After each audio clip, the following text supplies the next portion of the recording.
Uma palavra que eu quero trazer para a igreja está lá em 2 Reis, segundo livro dos Reis, capítulo 4. Versículo, a gente vai ler do 1 até o 7, mas a gente vai falar um pouquinho hoje sobre provisão de Deus. A gente vai falar hoje sobre endividamento. Quem está endividado aí? Eu vou falar sobre um pouquinho. Eu recebi essa palavra e eu queria compartilhar com a igreja. E o título que eu coloquei nessa palavra é sendo cheios em lugares vazios. Sendo cheios em lugares vazios. Então, essa palavra, eu tenho certeza que, assim como trouxe muito alento ao meu coração nesses tempos, nessa luta, porque nós ainda não estamos tristes, amém? Mas estamos em lutas ainda, amém, igreja? Ainda há lutas, mas a gente está em paz. Entrou a paz do Senhor, que é a paz que excede todo entendimento. E eu tenho certeza que o Senhor vai estar trazendo ao teu coração um refrigério a mais que Ele quer nos trazer. Então, fala assim lá em 2 Reis, capítulo 4, eu vou estar lendo do versículo 1 até o versículo 4 a princípio.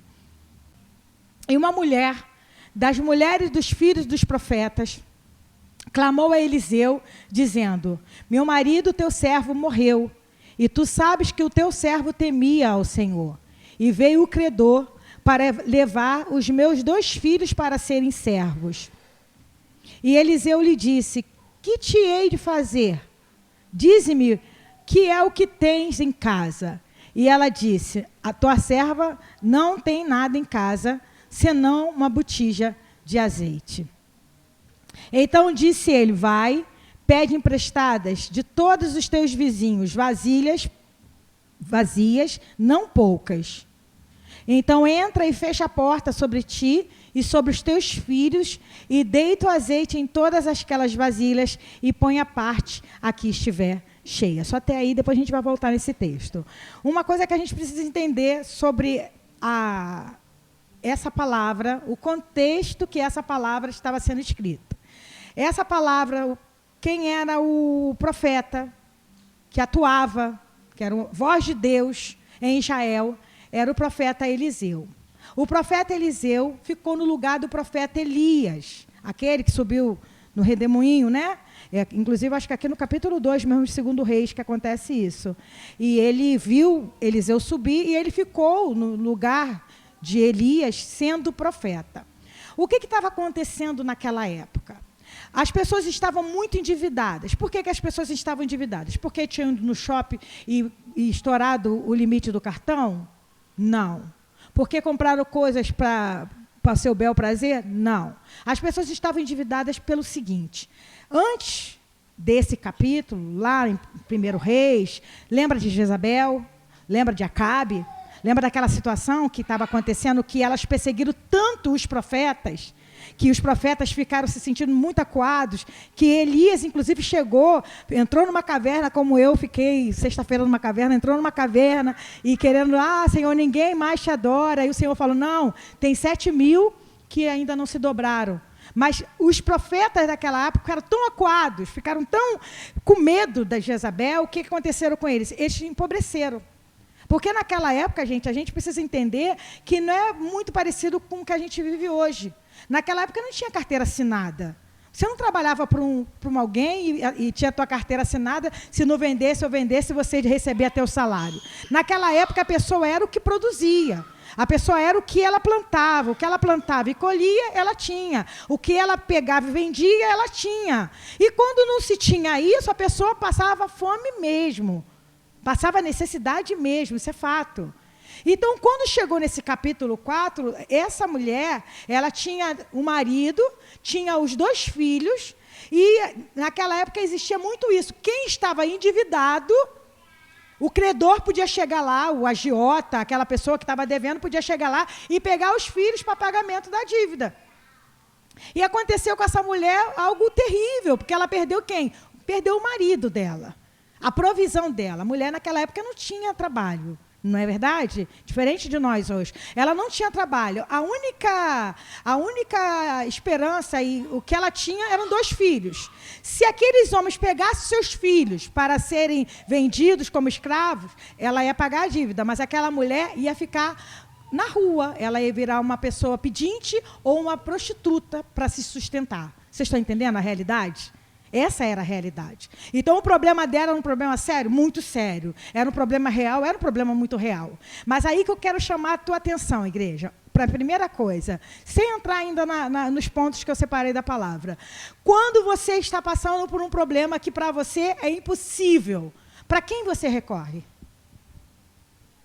Quando eu estou passando por um problema que é terrível, para quem eu recorro? Para quem eu peço socorro? Porque aí também tem um grande problema. Porque muitas vezes a gente, no nosso ímpeto de querer resolver uma situação, a gente se mete em outros problemas. Ela poderia, no meio dessa situação, de repente, em outro credor, pegar um dinheiro emprestado com outro credor para pagar aquela dívida, e a dívida dela aumentar mais ainda, ela não conseguir pagar nada e perder até a própria vida por conta disso. Mas ela foi em quem é de direito. E isso é uma palavra que precisa ficar no teu e no meu coração. Quando eu e você estivermos passando por problema, existem pessoas de direito. Existem pessoas que Deus vai colocar para você abrir o teu coração, que vai talvez ter uma chave. Porque problemas é uma porta fechada. E existe uma chave que vai lá e abre. Verdade ou mentira, não é verdade? Não é assim? Às vezes você está pensando 1000 coisas e alguém que você fala, iluminado pelo Espírito Santo, a pessoa fala assim, por que você não faz isso? Você, gente, eu não tinha nem pensado nisso. Não é assim que acontece? E aquela mulher, ela foi em quem? Ela foi no profeta. Ela foi no profeta Eliseu, mas ela foi, gente, humilde. Ela não foi na arrogância, não. Por quê? O Eliseu tinha uma escola, existia, era muito comum ter naquela época uma escola de profetas, pessoas que estudavam, que tinham chamado, mas estudavam na escola de profeta para exercerem o seu chamado, para exercerem, né, no caso dele, ser profeta. E esse rapaz que morreu, esse homem que morreu, ele era servo, ele fazia parte daquela escola. E ela chega lá numa humildade, ela fala assim, versículo 1, Lúlia, bota ali que aqui eu não estou enxergando nada. Ô, Jesus... É a idade. E uma mulher dos filhos dos profetas clamou a Eliseu, dizendo, meu marido, teu servo, morreu, e tu sabes que o teu servo temia ao Senhor. Ela foi em quem é de direito. Ela foi lá em Eliseu e falou assim, olha, meu marido, ele era teu servo, ele trabalhava com o Senhor, fazia parte aqui das escolas. Quantos profetas tinha naquela escola, gente? Eu não sei, devia ter bastante. Alguns podiam se destacar. Porque se ela falasse, você sabe, e tu sabe que teu servo temia o Senhor. Então, aquele homem tinha uma credencial. Aquele homem, Eliseu, conhecia do seu proceder. E ela fala, e tu sabes que o teu servo temia o Senhor. E veio o credor e quer levar nossos 2 filhos para serem servos. Isso é uma coisa que a gente precisa aprender. Primeira coisa, cuidado para quem você conta os teus problemas. Cuidado para quem você conta as tuas dúvidas. Se tem dúvida, gente, se tem problema, vai em quem é de direito. Não estou puxando a sardinha para pastor, para pastora. Não estou falando que tem que falar só com a gente. Mas busque sabedoria até para falar as coisas. Porque talvez você vai falar coisas para alguém que você pensa que é teu amigo e não é. Daqui a pouco teu nome está aí na boca do povo. E você fala assim, uma vez eu me lembro, uma irmã, ela chegou para mim e contou um problema muito sério dela. Muito sério. Uma situação que ela viveu, e eu falei, irmã, eu vou estar orando por você. Isso já tem muitos anos, gente, né? Ninguém aqui da casa. Ela é da época da presbiteriana. E eu falei, vou orar por você. Eu não contei para ninguém. Aí ela chegou para mim e falou assim, ô Ana, você contou para os outros a minha situação? Eu falei, não, você não pediu para mim que era segredo? Aí ela falou assim, porque falaram? Eu falei, para quem você contou? Ela contei para fulano, então vai lá perguntar para ele, porque da minha boca não saiu nada. Mas ela contou para mim, contou para umas meia dúzia de pessoas. Então, a gente tem que ter cuidado para quem conta. A gente tem que ter cuidado para quem conta, porque talvez a pessoa que você vai contar não vai te ajudar. Outra situação que eu acho interessante nessa palavra, que que Eliseu chegou para aquela mulher no versículo 2, Eliseu não sabia o que ele ia fazer, gente. Nem sempre você vai saber o que você vai fazer. Eliseu lhe disse, que te hei de fazer? O que eu posso te ajudar? Dinheiro eu não tenho. A dívida devia ser muito alta. Dinheiro eu não tenho. Não dá nem para fazer umas rifas, porque hoje está na moda. O que eu recebo no meu WhatsApp de rifa, de gente de vários lugares pedindo rifa, não sei se vocês recebem, pedindo, porque hoje eu estou endividado. Ele falou, o que eu hei de fazer? Eliseu tem a ideia, o que você tem na tua casa? A primeira coisa que ela falou é que ela não tem nada em casa. Às vezes, gente, a gente está com o coração tão fechado, a gente está tão aborrecido, a gente está tão triste, que a gente é ingrato. Eu estava conversando isso hoje lá no almoço com o Dudu. A gente estava almoçando e eu estava agradecendo ao Senhor por aquele almoço. E na oração eu falei para Deus isso, Senhor, perdoa, porque nós somos muito ingratos. Porque a gente tem a nossa comida, a gente estava comendo uma sopa de feijão. Quem já comeu sopa de feijão? Eu fiz uma sopa de feijão, estava gostosinha. Não estava, Nego? Estava sem sal, né? Mas depois a gente botou sal. Rafael foi lá, botou sal, depois Dudu botou sal de novo. Sem um falar para o outro que tinha sal no negócio, mas deu certo, não salgou. Mas deu certo. E eu estava comendo aquele feijão, gostou, estava bem temperadinho, aquela sopa de feijão, e eu estava agradecendo ao Senhor. Mas o que entra no nosso coração em gratidão? Mas eu não queria estar comendo uma sopa de feijão. Eu queria estar comendo uma picanha. Não é assim que a gente pensa muitas vezes? Mas eu não queria estar aqui comendo essa sopa de feijão. Eu queria estar comendo isso. Gente, a gente tem que ser grato pelo que Deus tem colocado na nossa mesa. Talvez não é a realidade, não estou falando do feijão lá de casa não, tá? Só estou usando como exemplo. Talvez não é a realidade que você quer para hoje. Talvez você queria estar comendo uma coisa melhor. Mas se Deus tem dado o ovo, se Deus tem dado o legume, se Deus tem dado o arroz, feijão, macarrão, ou seja lá o que for, seja grato. Seja grato. Agradeça ao Senhor.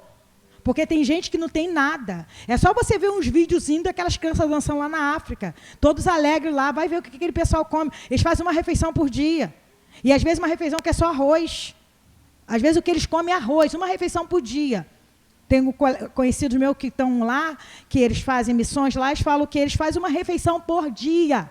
E a gente toma café, a gente almoça, a gente toma um café, lanche da tarde, a gente janta, e se bobear ainda faz uma ceia antes de dormir, muitos de nós. E a gente é ingrato, Não deixe que a ingratidão entre no teu coração, igreja. Porque a ingratidão, ela fecha os céus, faz o céu de bronze. A murmuração fecha os céus. Por quê?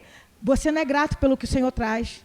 Eu estava vendo a mensagem que a tia Marli trouxe aqui naquele dia, ela estava falando, seja agradecido. Está chovendo, você está reclamando. Está sol, você está reclamando. Tá com isso, está reclamando. Não, abre o teu guarda-roupa e fala, não tem roupa nenhuma. Não tem, querido. Você tem. Aí abre lá os sapatos. Eu não tenho sapato nenhum. Tem. Você não estou vendo ninguém descalço aqui. Talvez não tenha o sapato dos teus sonhos, talvez não tenha a roupa, porque a roupa já está velha lá, né? Já usei, igual essas roupas aqui, ó. Já usei várias vezes, tem várias. Aqui, ó. Que me deram ali, minhas amigas que me deram. Já tem uns 2 anos que eu ganhei, né, Sal? Está aqui. E vão durar essa saia aqui, gente. Foi uma das primeiras roupas que eu fiz. Está vendo essa saia? Vocês acreditam que essa saia é um monte de surfista, tudo de cabeça para baixo? Aqui, ó. Eu comprei o tecido, achei bonito. Fiz a saia, que é o surfista. Ainda costurei de cabeça para baixo. Mas eu falei, mas eu estou bonita, não estou? Tá gatinha, né, nego? Eu que fiz há 300 anos atrás. Seja grato. Seja grato pela roupa, seja grato pelo teu sapato. Tem gente que tem 100 sapatos. Você assenta o pé, igreja? Tem 100 pares de sapato. Às vezes, você guarda tantos sapatos, não sei se aconteceu isso com você, você guarda tantos sapatos que você vai usar, ele esfarela todinho. Acontece com você porque sapato é feito para usar. Porque ele é feito de um material lá que, quando não tem muito uso, ele esfarela. Aí você, poxa, eu comprei novinho, comprei até de marca, foi da marca tal. Porque as coisas foram feitas para serem usadas, sapatos. Tem roupa, usem. Tem aquele jogo de cozinha bonito. Lá em casa eu não tenho muitas essas coisas, gente. Eu quase não tenho luxo nenhum. Mas tem gente que tem aquele aparelho de jantar lindão que fala assim, só vou usar quando vir uma visita aqui em casa. Junta as crianças e come em casa. Mas se quebrou. Tudo passa. Tudo fica por aí. Seja grato, use o que Deus tem te dado. Aí ela chegou e falou assim, eu não tenho nada em casa. Mas aí ela lembrou, senão uma botija de azeite. Ela tinha o principal. O que era azeite, gente? O que azeite representava naquele tempo? O azeite representava naquele tempo iluminação. Porque existiam aquelas lamparinas que eram alimentadas pelo azeite. Então, toda casa que tinha lamparina, que tinha azeite, se lembra das virgens, das 10, das 5 nécias e 5 prudentes, as que tinham azeite em reserva, então elas tinham iluminação. A segunda coisa que o azeite significa, a unção. A unção. A unção de Deus sobre aquela casa.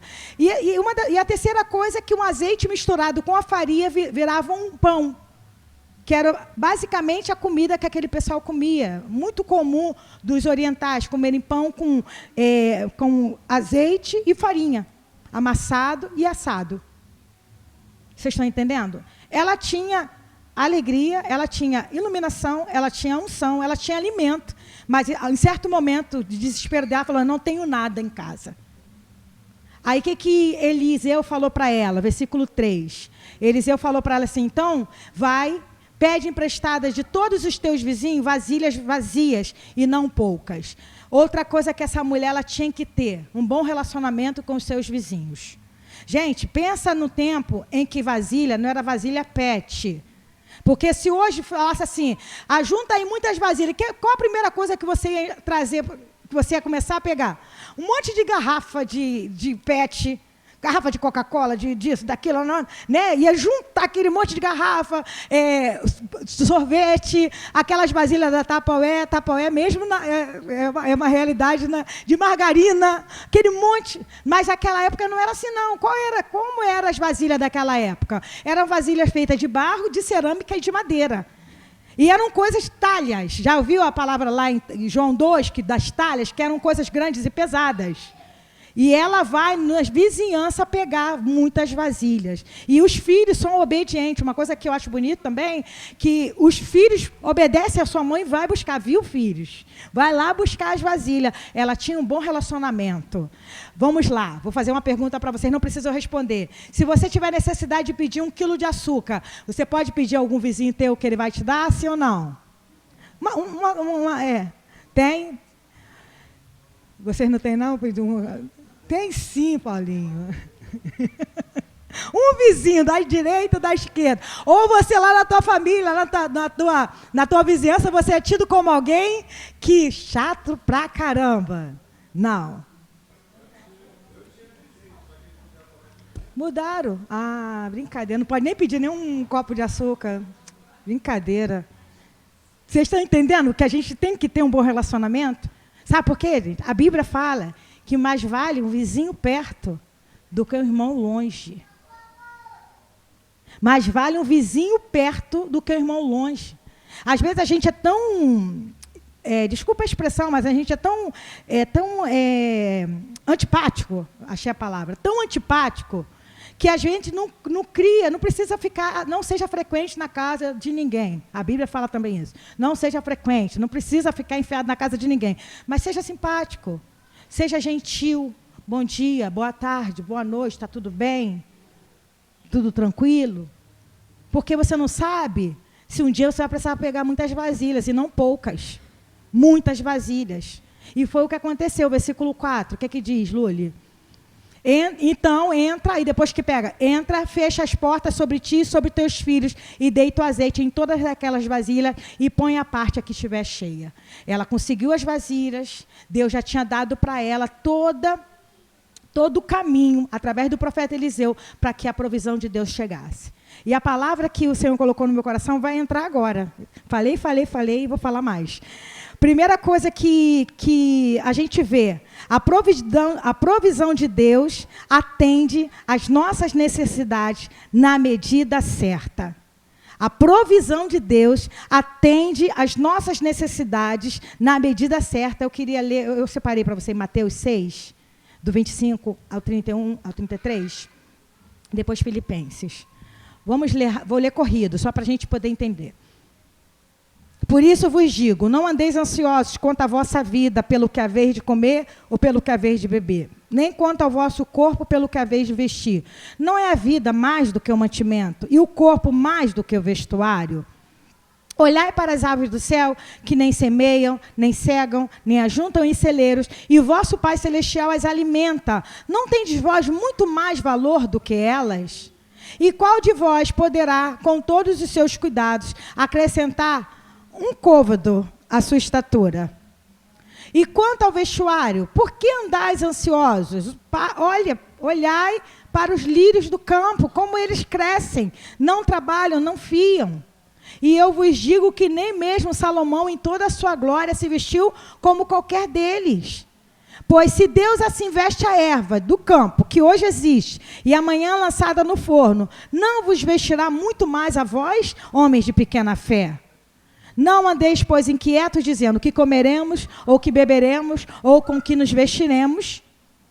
Aí fala, buscai, pois, em primeiro lugar o reino de Deus e a sua justiça, e todas estas coisas que foram ditas antes, e todas estas coisas, o quê? Comer, beber e vestir. Eu falei isso na quinta-feira, mas eu vou repetir. A gente tem muito mais do que comer, beber e vestir. Carro, a gente tem, não é verdade? A Bíblia não está falando de ter carro. A gente tem muitas roupas. Naquela época o pessoal tinha uma roupa só. Às vezes só trocava um cinto ou a roupa de baixo. O Senhor tem nos dado muito mais. O Senhor tem nos suprido muito mais. Mas a gente ainda anda inquieto. A gente precisa entender que a provisão de Deus atende às nossas necessidades na medida certa. Filipenses 4,19. Olha o que diz. Eu gosto muito desse versículo. Foi um versículo que me ajudou em muitos momentos da minha vida. Momento de muita sequidão. O meu Deus, porém, segundo as suas riquezas, suprirá todas as vossas necessidades em glória por Cristo Jesus. O meu Deus, segundo as suas riquezas, suprirá todas. Mas todas o quê, pastora? As vossas necessidades. O que é necessidade para você? Talvez para mim hoje a minha necessidade seja uma, para você seja outra. Talvez a minha necessidade hoje seja pagar uma dívida, para você seja comprar um alimento para dentro de casa. Talvez a minha necessidade hoje seja uma enfermidade, para você seja um filho que está passando por alguns problemas. Independente do que seja a minha e a tua necessidade, nosso Deus, Ele é poderoso para suprir, segundo as suas riquezas, Ele é rico, cada uma das nossas necessidades. Ele dá a provisão na medida certa. Por isso que nós devemos ser gratos. Porque a medida de Deus talvez não seja a mesma medida que eu acho que tem que ser. Porque talvez eu crie, eu falo assim, eu penso assim, não, mas se eu tivesse com X de dinheiro, resolveria meu problema. E Deus fala assim, não é dinheiro o teu problema. O teu problema é essa situação que eu estou resolvendo. Deus, Ele não pensa como homem. A gente tem mania de achar que Deus é humano. Deus não é humano, Deus é Deus. A gente é humano. E Ele, com a sua riqueza de sabedoria, Ele sabe o que eu e você precisamos. Então, a provisão de Deus atende às nossas necessidades na medida certa. Nem menos, nem mais. Tem um versículo que eu gosto muito, eu não separei, mas foi Salomão. Salomão fala isso, que Senhor, não me dê muito para que eu não venha me afastar de Ti, e não me dê pouco para que eu não venha murmurar e negar o Teu santo nome. É mais ou menos assim um versículo. E o Senhor, Ele tem a medida certa para cada um. Talvez a gente olhe para alguém e fale assim, mas fulano tem muito e eu não tenho nada. Porque Deus sabe da medida certa para dar para cada um. Tem gente que se perde com muito. Tem gente que não sabe administrar um muito. Tem gente que se perde, não é porque vai gastar o dinheiro adoidado, não. Se perde da presença dele. Quantas pessoas eu e você conhecemos que se perderam? Porque ganharam muito. Aí tem tanto tempo para tantas outras coisas e não tem tempo para Deus. Se perderam. Então, Deus sabe, Ele sabe exatamente o que nos dá e como nos dá. O segundo ponto é o que eu separei. A provisão de Deus não nos isenta das nossas responsabilidades. Eu estou lendo Provérbios, e o Provérbios ele é muito engraçado, porque ele é muito atualizado, né? Ele fala muito do preguiçoso. Ele fala muito que o preguiçoso não vai na rua porque fala assim, tem um leão lá fora. Aí fica dentro de casa falando, não vou lá porque tem um leão lá fora. E fica dentro de casa lá. Então, a gente precisa entender que a provisão de Deus talvez vai exigir de nós algumas responsabilidades. O que Eliseu falou para aquela mulher? O que você tem em casa? Tem um pouco de azeite. Cata a vasilha. Vai catar a vasilha. Não pega muitas vasilhas. Vocês acham que foi fácil pegar? Não foi, gente. Quanto tempo que ela demorou para pegar aquelas vasilhas? Quantos baldes aqueles meninos carregaram? Quantos carrinhos aquele menino tiveram que trazer, aquelas vasilhas? A casa dela será que era grande para conter tudo aquilo? Ela teve que botar no quintal também? Vocês estão entendendo? Dá trabalho. Então, eu esperar a provisão de Deus não vai me isentar de que eu tenha responsabilidade.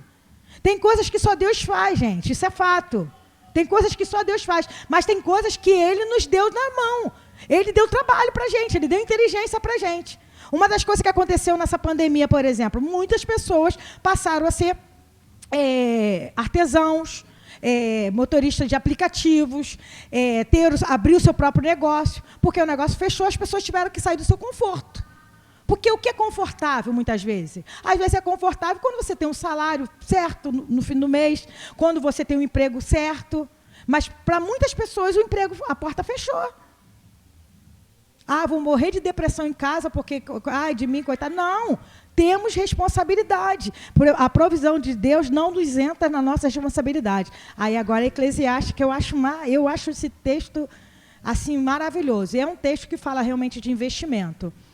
Lança o teu pão sobre as águas, porque depois de muitos dias o acharás. Reparte com 7, ainda até com 8, porque não sabes que mal haverá sobre a terra. Estando as nuvens cheias, derrama chuva sobre a terra, e caindo a árvore para o sul ou para o norte, no lugar em que a árvore cair, ali ficará. Quem observa o vento, nunca semeará, e o que olha para as nuvens, nunca cegará.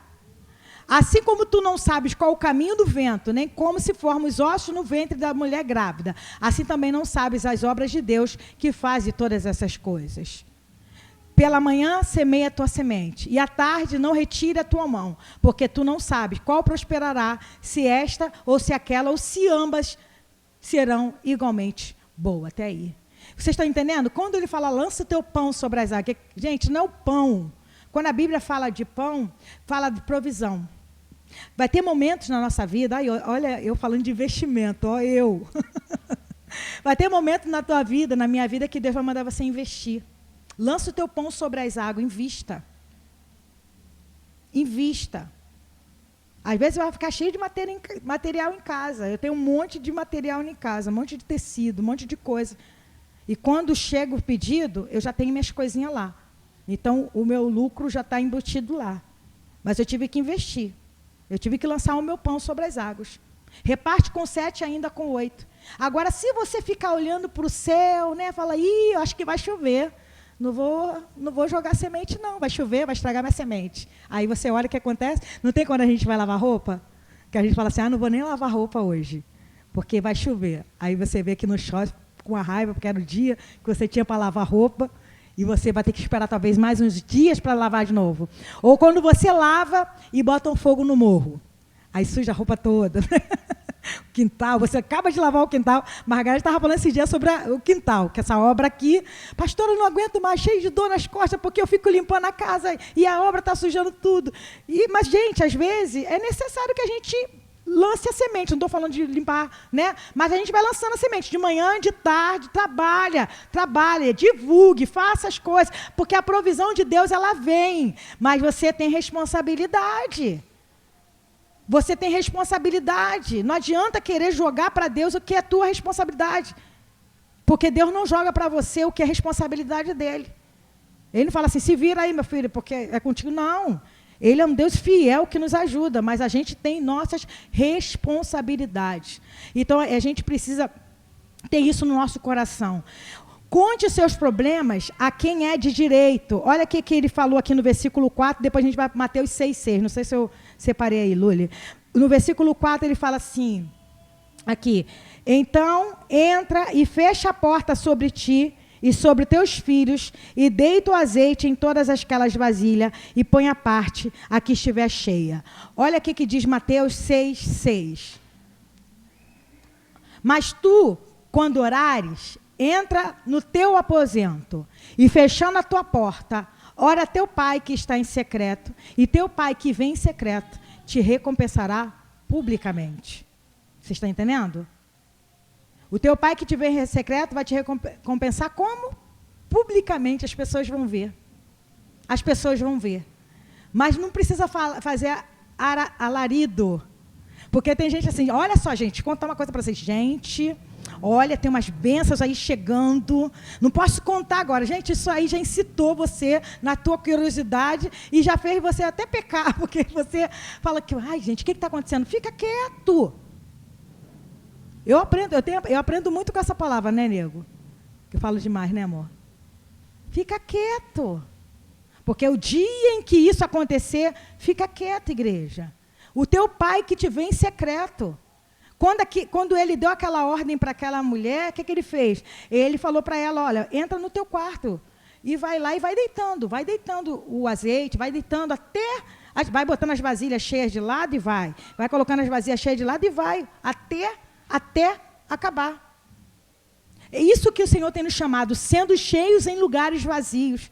Cheios da esperança de Deus, cheios de gratidão, cheios da presença de Deus. Você olha para o teu armário, está vazio. Você olha para a tua conta bancária, está vazia. Você olha para a tua situação na sua família, está bem vazia. Você olha para outros problemas, e, caramba, está vazio. Mas você está cheio. Amém, igreja?